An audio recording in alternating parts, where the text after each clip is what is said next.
Lion's Den Camp of Yasharala, located here in Jacksonville, Florida. Now today I'll be coming out a lesson, and it's on this article.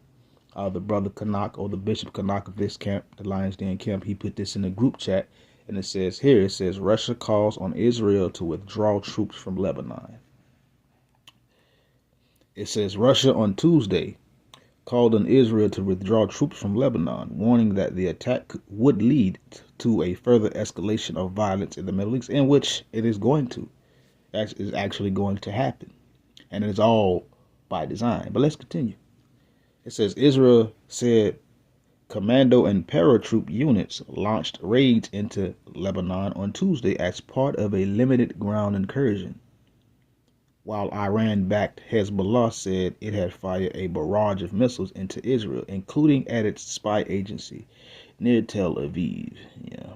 And this is a short article, by the way, so, let's continue. It says, Russia strongly condemns the attack on Lebanon and calls on Israeli authorities to immediately cease hostilities, withdraw their troops from Lebanese territory, and engage in a real search for peaceful ways to resolve the conflict in the East, the Middle East. Russian Foreign Ministry said in a statement. It says it's obvious that such a step taken by the Israeli military and political leadership following the assassination of a number of Hezbollah leaders will lead to a further escalation of violence in the Middle East region, which is true. It's gonna lead to further conflict, and by the time it's all over, World War III. This is where this is going, and with Russia calling for them Fakalites over there the cease and desist, and actually sit down with to try to actually find a real solution. That's really Russia standing up to guard Lebanon. Because, Lebanon and Hezbollah, all those places, that's kind of like in that region of Iraq, Iran, all up in that area. So, and with that being said, Russia is a guard unto these other nations.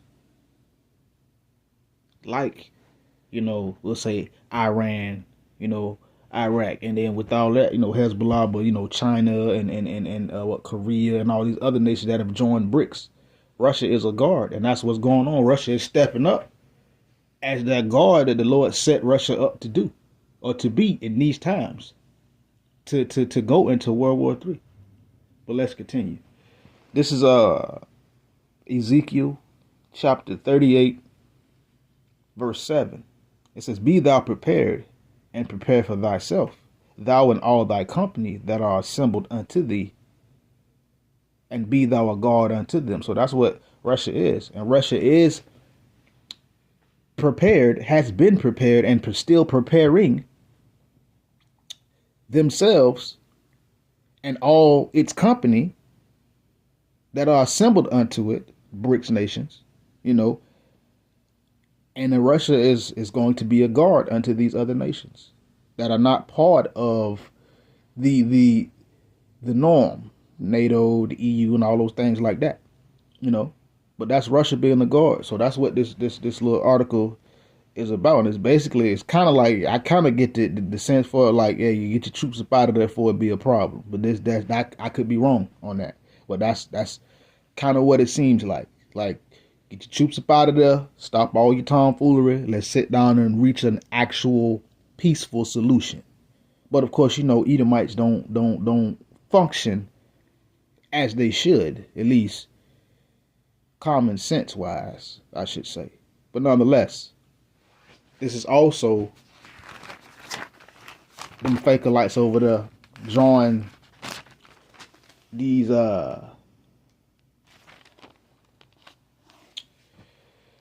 Edomites over here in Babylon, America, into a war. This is Jeremiah chapter 50, verse 45. It says, Therefore hear ye the counsel of the Lord Yahweh that he hath taken against Babylon. So it says, well, hear the counsel. Hear what the Lord has purpose for this place. Again, therefore hear ye the counsel of the Lord Yahweh that he had taken against Babylon, America, and his purposes that he hath purposed against the land of the Chaldeans. Surely the least of the flock shall draw them out. Surely he shall make their habitation desolate with them. So hear the counsel. The Lord says the least of the flock, them Fakelites over there, they're going to draw them out. They're going to draw what? Babylon, America out. What? To war. Because, see, this place has been trying to play an ambiguous position on this whole thing and how things are going on right now, but the Lord ain't finna allow that ambiguity to be had. It's gonna be clear stances, and the Lord is making it clear. And this is the purpose that He purposed against this place, meaning He's gonna destroy Babylon, America. He's gonna move away their armies. He's gonna cause them to be fighting over there in the Valley of Jehoshaphat, and He's gonna make this place desolate. He's gonna destroy this place. He's going to destroy Babylon, America. And in the destruction of Babylon, America, it's also the failure and the failing of the power structure of Edom in the earth. See, they think that they want this war. They think that they want the Muslim body and those who believe in Christianity to mutually destroy each other so that they can come and pick up the pieces and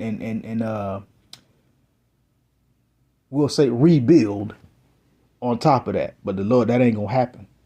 The Lord ain't finna allow that to happen. This place is over. It's done. Real quick, let's since I'm thinking about that, let's go to it. I passed it.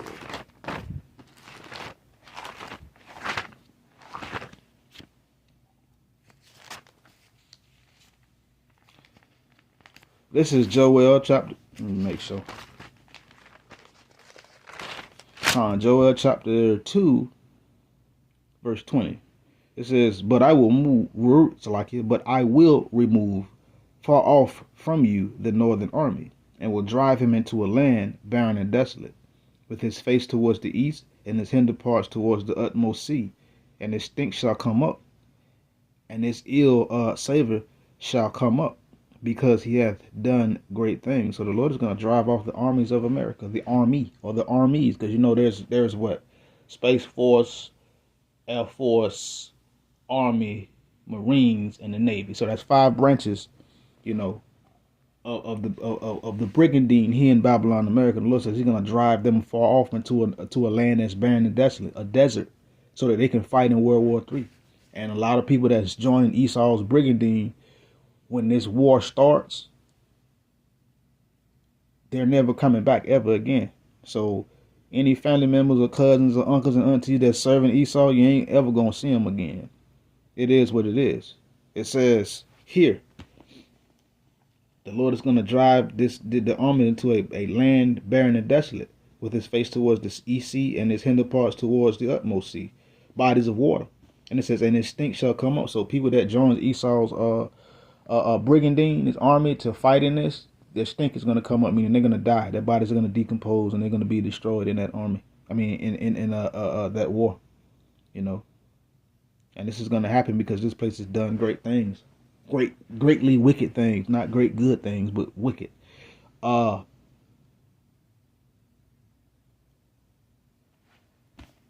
Let's continue. Let's jump over to chapter 3. Of Joel, chapter 3 of Joel, verse 1. My last point.